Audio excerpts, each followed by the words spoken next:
Déjà d'entrée, de mettre en difficulté Peter Stetina qui se trouve dans sa roue avant que la jonction. Regardez Samuel, regardez Dumoulin qui a bien profité évidemment du travail de Romain Bardet, qui perd pas de temps pour tenter de revenir tout de suite, le plus tôt, le plus vite possible sur ces 5 hommes de tête. Et Romain Bardet qui se gare, c'est fort logique, il s'est sacrifié, il montre qu'un leader sait aussi se sacrifier pour ses, voilà, équipiers. Sam. Magnifique ce que fait Samuel Dumoulin, sevré de victoire depuis un bon moment, il n'a pas gagné en 2014. Il va passer sur la gauche, il attend même pas, il temporise pas, il ne cherche pas à récupérer tout de suite. Et on s'observe derrière, Stetina n'a pas voulu y aller, Delphos n'a pas pu, Cyril Gauthier n'a pas voulu, et Samuel Dumoulin est en train de faire la différence. Les mains en bas du guidon, c'est magnifique, tout en force. Regardez comme c'est étroit, et ça passe pour Samuel Dumoulin, ça passe avec quelques mètres d'avance. Attention, on va pas se laisser abuser par ces quelques secondes qu'il a prises, il va falloir être prudent. Je vous disais qu'au sommet il restait encore 1300 mètres à couvrir, 1300 mètres, 1 km 300, il y a la descente où on ne lui reprendra pas de temps, et ensuite il y a 600 mètres de plat, et c'est assez tortueux dans la traversée de Livron, vous le verrez, et ça va bien sûr jouer en sa faveur. Il l'a compris Samuel Dumoulin, que dans ce final extrêmement tortueux, il avait sa chance parce qu'il allait immédiatement pouvoir se mettre à l'abri du regard de ses poursuivants, et c'est ce qui va bien sûr importer pour aller chercher cette victoire d'étape. Imaginez, l'arrivée est au bout d'une ligne droite de 150 mètres seulement, et voilà, il prend tous les risques maintenant dans cette descente dans laquelle il se jette à corps perdu. Samuel Dumoulin qui est en train peut-être d'aller chercher sa première victoire, et une nouvelle victoire peut-être pour l'équipe AG2R, mais nous ne nous enflammons pas trop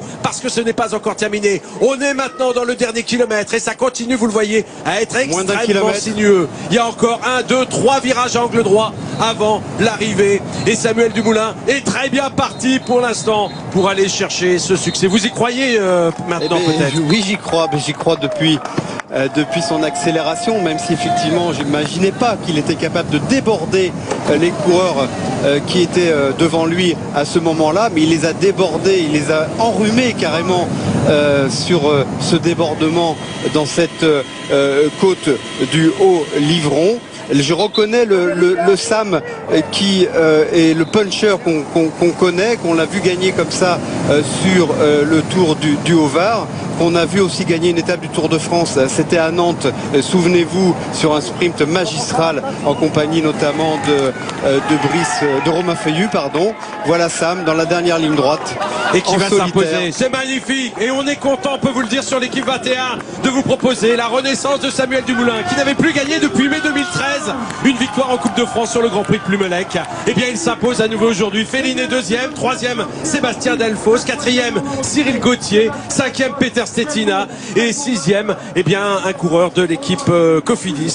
C'est tout simplement Rudy Mollard. Voilà donc en ce qui concerne le classement de cette Drôme classique qui consacre la victoire d'un homme âgé de 34 ans qui donc retrouve le chemin du succès pratiquement 2 ans après son dernier.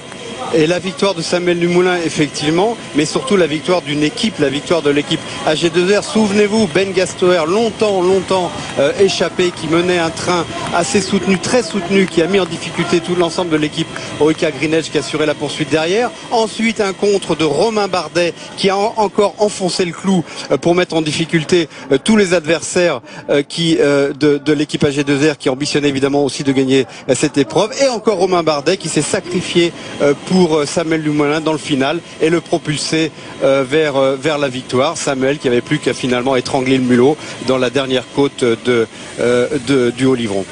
Oui, et puis il faut noter aussi quand même que l'équipe AG2R conserve son titre, parce que Romain Bardet s'était imposé l'année dernière à Valence. Eh bien, c'est à nouveau un coureur de l'équipe AG2R La Mondiale qui s'impose cette année, et on a vraiment vu une passation de pouvoir, de relais même, entre Romain Bardet au moment où celui-ci, après avoir roulé eh bien tout simplement dans la vallée entre le mur d'Alex et la montée du Haut-Livron, s'est sacrifié, a réussi à revenir pratiquement au contact, mais pas tout à fait, parce qu'il a fallu que Samuel Dumoulin fasse l'effort pour revenir sur ce groupe, et surtout c'est là l'intelligence et surtout l'énergie de ce petit bonhomme, mais de ce grand géant aujourd'hui, qui a su continuer sur cette lancée, dans cet effort très intense, sans se préoccuper des coureurs qu'il était en train de dépasser, pour basculer en tête au sommet du Haut-Livron et plonger vers la ville d'arrivée. Magnifique victoire de l'équipe. Sans jamais s'affoler, parce qu'il n'a jamais été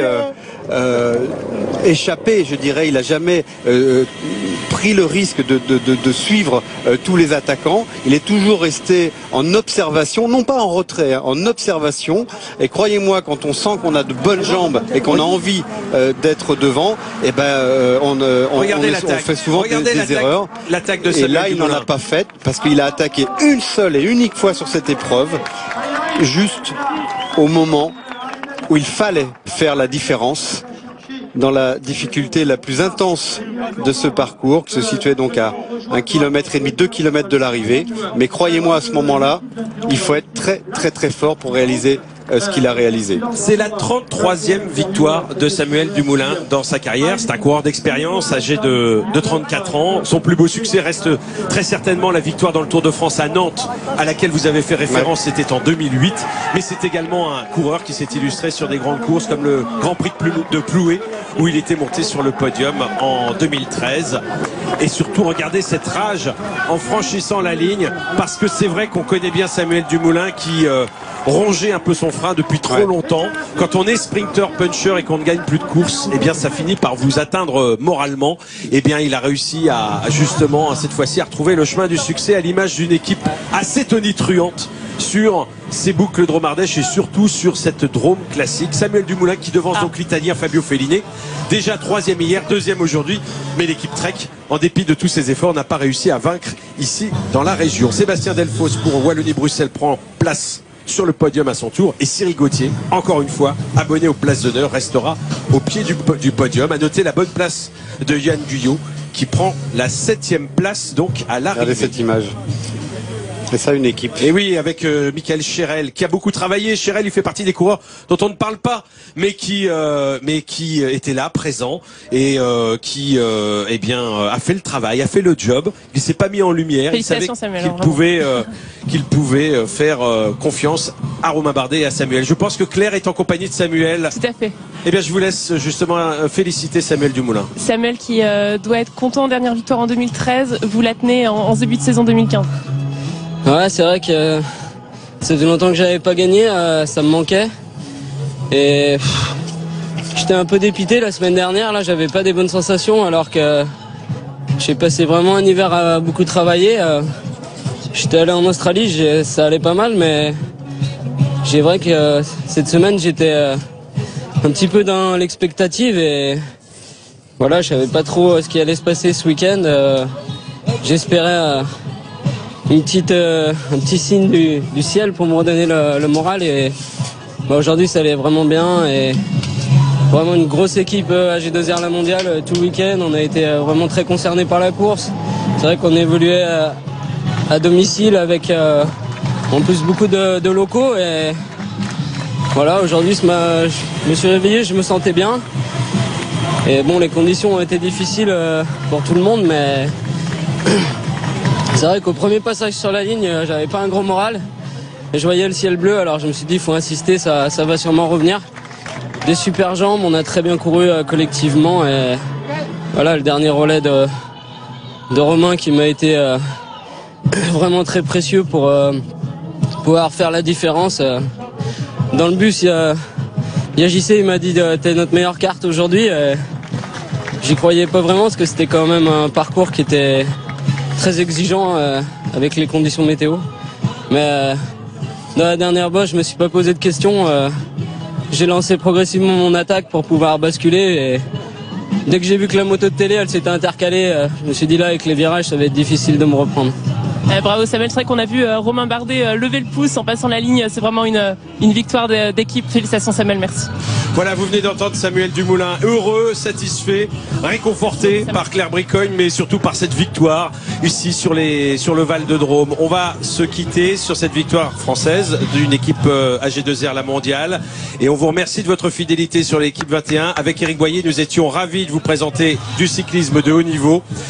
Dans une semaine, il y aura Paris-Nice. Merci aux équipes techniques d'Euromédia, de Data TV et de StudioSat. On va se quitter. Merci également à Clémence Chauvin ou à notre réalisateur Lionel Weitzer, assisté de Alexandre Philippon. Et on se retrouve très vite, on l'espère, pour du cyclisme sur l'équipe 21. Au revoir Éric Boyer. À bientôt à tous. Au revoir. Je vais faire un bisou à Samuel. Allez, on y va. On y va.